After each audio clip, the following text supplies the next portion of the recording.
Hi friends, welcome back to my channel. இன்னைக்கு உங்க எல்லாத்துக்குமே டுட்டோரியல் என்னன்னு பார்த்தீங்கன்னா இந்த simple crochet sling bag. So இந்த crochet bag வந்து ரொம்பவே ட்ரெண்டியாக இருக்கும். ஸோ நம்ம எந்த மாடர்ன் ட்ரெஸ்க்கு வேணாலும் யூஸ் பண்ணலாம். இதோட ஹேண்டில்ஸ் எல்லாம் பார்த்தீங்கன்னா நான் வந்து மெட்டலில் வச்சுருக்கேன். crochet பேக்னால் ஓப்பனாக இருக்குமே அப்படின்னு நிறைய பேர் ஃபீல் பண்ணுவீங்க. ஸோ இந்த பேக் வந்து ஓப்பன்லாம் கிடையாது, நல்ல க்ளோஸ்டு ஸ்டிச்சஸ் தான் போட்டிருக்கோம். ஸோ இந்த பேக்கு எப்படி செய்கிறதுன்னு தான் இன்றைக்கோட டுட்டோரியல். ஸோ வீடியோவை ஸ்கிப் பண்ணாமல் ஃபுல்லாக பாருங்கள். என்னோடய சேனல் பிடிச்சிருந்தா லைக் பண்ணுங்கள். ஸோ இந்த பேக்குக்கு வந்து நான் இன்றைக்கி யூஸ் பண்ணுற ஹுக் சைஸ் பார்த்திங்கன்னா 5.5 மில்லிமீட்டர். நான் வந்து எடுத்துருக்க யான் வந்து சங்கி யான். நீங்கள் வந்து இந்த சங்கி யான் எடுத்துக்கலாம். கொஞ்சம் தடியாக இருக்கும் யானோட சைஸு. அது மட்டும் இல்லாமல் உங்களுக்கு இந்த யான் கிடைக்காட்டி நீங்கள் வந்து நார்மல் யானில் வந்து டபுள் லேயர் போட்டுக்கலாம். 2 கலர்லேயும் யூஸ் பண்ணலாம். ஸோ இந்த crochet பேக் வந்து ஃபுல்லாகவே வந்து single crochet and double crochet மட்டும்தான் யூஸ் பண்ண போகிறோம். ஸோ ஃபஸ்ட்டு வந்து பார்த்திங்கன்னா நம்ம வந்து செயின் 32 போடணும். ஸோ இந்த பேக் வந்து ஸ்டார்டிங் வித் செயின் 32. நீங்கள் வந்து உங்களுக்கு வந்து லென்த் வந்து கொஞ்சம் அகலமாக வேணும் அப்படின்னு நினச்சிங்கன்னா நீங்கள் செயின்ஸை இன்க்ரீஸ் பண்ணாலே போதும், உங்கள் பேக் வந்து கொஞ்சம் அகலமாகவே தெரியும். ஸோ நான் இன்றைக்கி வந்து ஒரு ஸ்லிங் பேக்னால் சின்னதாக க்யூட்டாக அழகாக இருக்கணும்னு பார்த்து ஒரு 32 செயின்ஸ் போட்டு இந்த crochet பேக்கை ஆரம்பிக்கிறேன்.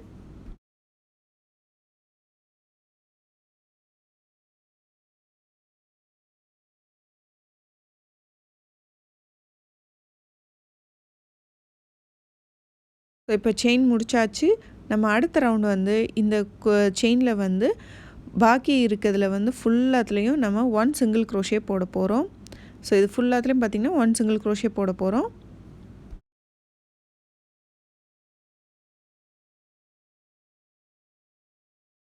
ஸோ இந்த சிங்கிள் crochet எதுக்குன்னா சம்டைம் வந்து செயின் வந்து நமக்கு சுற்ற ஆரம்பிக்கும். ஸோ அதனால கொஞ்சம் ஸ்டிஃபாக இருக்கணுன்ட்டு தான் இந்த சிங்கிள் crochet போடுறோம். ஸோ இப்போ வந்து எக்ஸ்ட்ரா இருக்க யான்ஸ் வந்து இந்த மாதிரி உள்ளே வச்சுட்டு நீங்கள் போட்டிங்கன்னா உங்களுக்கு வந்து ரொம்ப ஈஸியாக இருக்கும். என்னோடய crochet டுட்டோரியல் வந்து உங்களுக்கு வந்து ரொம்ப இன்ட்ரெஸ்டிங்காக இருக்கும்னு நினைக்கிறேன். இன்ட்ரெஸ்டிங்கான நிறைய crochet டுட்டோரியல்ஸ் வந்து நான் போடுறேங்க. ஸோ மறக்காமல் என்னோடய சேனல் சப்ஸ்கிரைப் பண்ணிவிட்டு பக்கத்தில் இருக்க பெல் ஐக்கனையும் சேர்த்து அமைக்கிட்டு பாருங்கள். ஸோ அப்போ தான் வந்து உங்களுக்கு வந்து நான் போடுற வீடியோ எல்லாமே வந்து நோட்டிஃபிகேஷன் உடனே வந்துடும்.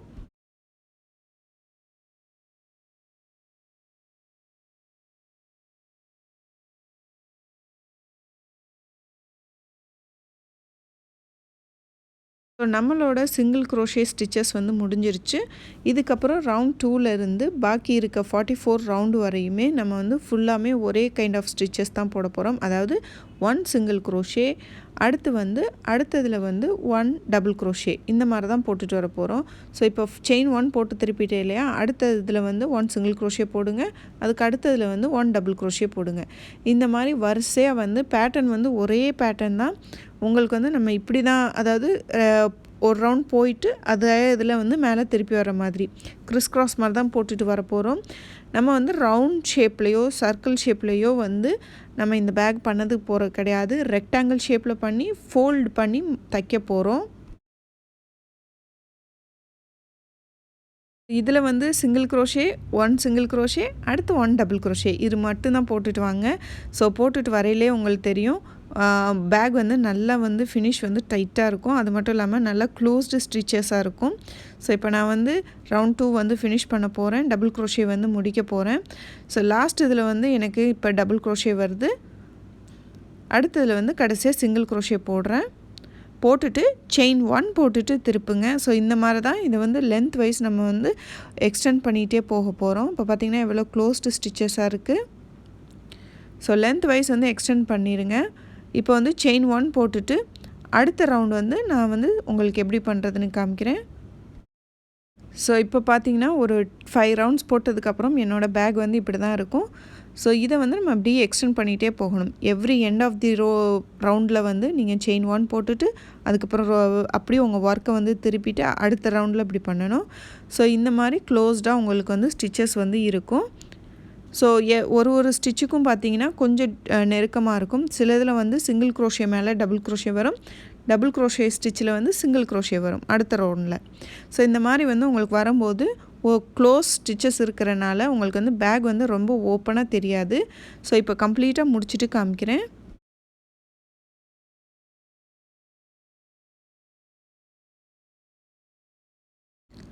ஸோ இப்போ பார்த்தீங்கன்னா நான் 44th ரோ முடிச்சாச்சு.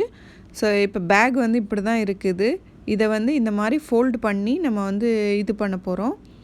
ஸோ இந்த மாதிரி ஃபோல்ட் பண்ணிவிட்டு சைடில் வந்து ஃபுல்லாக ஸ்டிச் பண்ணிடுவோம். ஸ்டிச் பண்ணிவிட்டு ரிவர்ஸ் பண்ணிடுவோம். ஸோ அப்படி பண்ணும்போது உங்களுக்கு வந்து பேக் வந்து ஃபுல் கம்ப்ளீட் ஃபினிஷ் ஆயிரும். இதுக்கு வந்து ஹேண்டில்ஸ் பார்த்தீங்கன்னா நீங்கள் வந்து யான்ஸ் வச்சுமே கொடுக்கலாம். இல்லைண்டா இந்த மாதிரி நான் கொடுத்துருக்க மாதிரி வேறு ஒரு பழைய பேக்லேருந்து அந்த ஹேண்டில்ஸ் எடுத்து இந்த மாதிரி நீங்கள் மாட்டிக்கலாம். இல்லை வந்து உங்களுக்கு வந்து அவைலபிளாக இருக்குது ஹேண்டில்ஸ் வந்து ஆன்லைனில். உங்களுக்கு வந்து கீழே லிங்க் இருந்தால் டிஸ்கிரிப்ஷனில் கண்டிப்பாக கொடுக்குறேன், அதை பாருங்கள். ஸோ அது ஈஸியாக இருக்கும் உங்களுக்கு ஸ்லிங் பேக்குக்கு யூஸ் பண்ணுற ஹேண்டில்ஸு. ஸோ இந்த ரோ முடிச்சுட்டு உங்களுக்கு வந்து நான் எப்படின்னு காமிக்கிறேன். ஸோ இப்போ பார்த்திங்கன்னா ரோ ஃபுல்லாக முடிஞ்சிருச்சு. முடிஞ்சோடனே நம்ம இப்போ ஸ்டிச் பண்ண ஆரம்பிச்சிடலாம். இந்த பேக்கில் வந்து உள்ள துணி வச்சு தைக்க தேவையில்லை. சப்போஸ் நீங்கள் துணி வைக்கணும்னு நினச்சிங்கன்னா அது வந்து இந்த சமயத்தில் வைக்கணும். அதாவது நம்ம இந்த ஸ்டிச் பண்ணுறதுக்கு முன்னாடி துணி வச்சு கம்ப்ளீட்டாக ஸ்டிச் பண்ணிவிட்டு அதுக்கப்புறம் வந்து நம்ம இது பண்ணிக்கலாம். இப்போ வந்து சைடில் இருக்கிறதெல்லாம் நம்ம ஸ்டிச் பண்ண போகிறோம். ஸோ கொஞ்சம் பெரிய நீடில் எடுத்துக்கோங்க. நீடில் எடுத்துகிட்டு நான் வந்து இந்த எக்ஸ்ட்ரா யான்ஸ் எல்லாம் கட் பண்ணி வச்சுருக்கோம் இல்லையா, அதெல்லாம் வந்து வேவ் பண்ணிக்கிறேன். ஸோ அதெல்லாம் வந்து யான்ஸை வந்து ஃபுல்லாக வந்து ஸ்டிச் பண்ணுற மாதிரி உள்ளே இருக்க இதிலே வந்து போட போகிறேன்.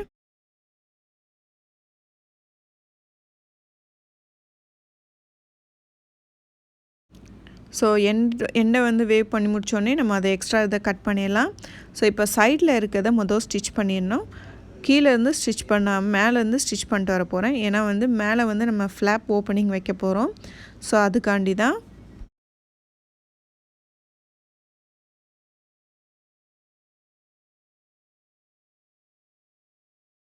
ஸோ யான்ஸை வந்து எடுத்துகிட்டு இந்த மாதிரி அடியிலேருந்து ஸ்டிச் பண்ணிட்டு வாங்க. ஸோ உங்களுக்கு வந்து பார்த்திங்கன்னா நான் ஸ்டிச் பண்ணுறது எப்படின்னு தெரியும். அந்த கார்னர்ஸ் மட்டும்தான் நல்லா ஸ்டிச் பண்ணுங்கள். ஸோ இது நார்மலாக நம்ம எப்போயுமே வந்து தைக்கிறது தான். உங்களுக்கு வந்து மித்த ஸ்டிச் பண்ணுற இது தெரியும்னா இது ரொம்ப ஈஸி தான். ஸோ இந்த மாதிரி 2 இதையும் எடுத்துகிட்டு இந்த மாதிரி ஃபோல்ட் பண்ணுங்கள். 2 சைடும் இதே மாதிரி நம்ம ஸ்டிச் பண்ண போகிறோம்.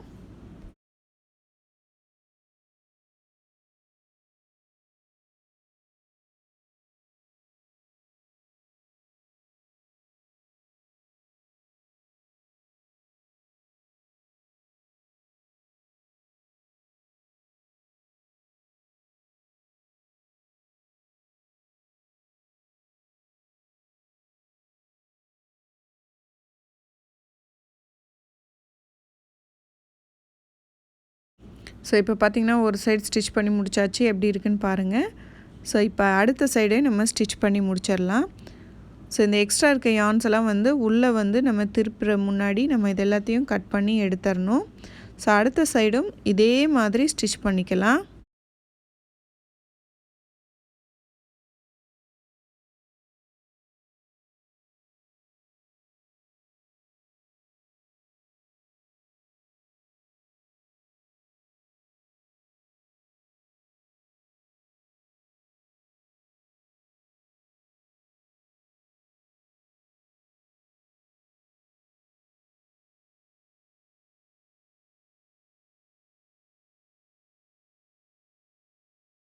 ஸோ இந்த ஃப்ளாப் வந்து நான் ஓப்பனிங் விட்டுருக்கிறேன். இதை வந்து கடைசியாக நம்ம வந்து மூடுற மாதிரி வைக்க போகிறோம். இதுக்கு வந்து ஒரு பட்டன் வந்து நான் வந்து ஹோல்ட் பண்ணுறது கொடுக்க போகிறேன்.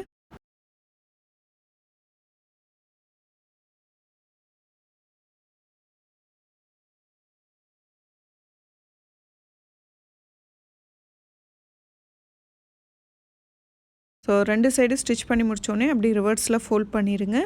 ஸோ நம்மளோட பேக் வந்து சூப்பராக இருக்குது. நம்ம ஸ்டிச் பண்ணதெல்லாம் உள்ளே போயிடுச்சு இப்போ. அதனால் நீட் ஃபினிஷ் வந்துருக்குது.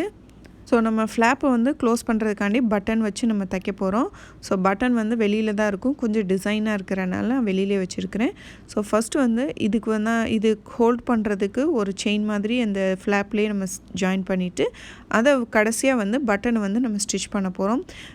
செயின் வந்து ஒரு 5 to 8 செயின்ஸ் போடுங்க. அதளவு போதும். ஏன்னா வந்து கொஞ்சம் டைட்டாக இருந்தால் தான் ஓப்பன் ஆகாது. இல்லை ரொம்ப லூஸாக இருந்தால் அவுந்துட்டே இருக்கும். ஸோ இப்போ வந்து நான் இதோடயே வந்து ஜஸ்ட் ஒரு ஸ்லிப் ஸ்டிச் போட்டுட்டு நான் வந்து செயின்ஸ் போட்டு அந்த பட்டன் எவ்வளோ தூரம் க்ளோஸ் பண்ண முடியுமோ அது வரையும் பார்க்குறேன். ஸோ நல்லா நாட் போட்டுருங்க. அப்போ தான் வந்து இதுவும் வந்து அவுந்து வராது. இந்த மாதிரி பண்ணிவிட்டு நீங்கள் வந்து இப்போ செயின் போட ஆரம்பிங்க. ஸோ இந்த மாதிரி போட்டிங்கன்னா உங்களுக்கு தெரியும் ஒரு பட்டன் வந்து ஹோல்ட் பண்ணுறதுக்கு எவ்வளோ தூரம் போடணுன்ட்டு. ஸோ நான் இதில் வந்து 8 செயின்ஸ் கிட்ட போட்டிருக்கிறேன். ஸோ ஒரு 3 ஸ்டிச்சஸ் விட்டுட்டு 4th ஸ்டிச்சில் வந்து ஸ்லிப் ஸ்டிச் பண்ணிடுங்க. பாக்கி எல்லாத்தையும் வந்து எக்ஸ்ட்ரா இருக்க யான்ஸ்லாம் கட் பண்ணிவிட்டு அந்த எண்டை வந்து வேவ் பண்ணி எடுத்துருங்க. ஸோ நம்மளோட பட்டன் ஃப்ளாப்பும் ரெடி ஆகிடுச்சு. ஸோ இதுக்கப்புறம் நம்ம ஜஸ்ட்டு வந்து ஒரு ஹேண்டில் அட்டாச் பண்ணுறது மட்டும்தான் செய்யணும். ஸோ ஹேண்டில் உங்களுக்கு வந்து ஆன்லைனில் அவைலபிளாக இருக்குதுன்னு சொன்னேன். ஸோ டிஸ்கிரிப்ஷனில் லிங்க் தரேன், மறக்காமல் செக் பண்ணுங்கள். ஸோ இந்த பட்டன்ஸும் வந்து லிங்க் இருந்துச்சுன்னா உங்களுக்கு வந்து நான் ஆன்லைனில் வாங்கினது தான். லிங்க் இருந்தால் உங்களுக்கு வந்து கண்டிப்பாக நான் போடுறேன்.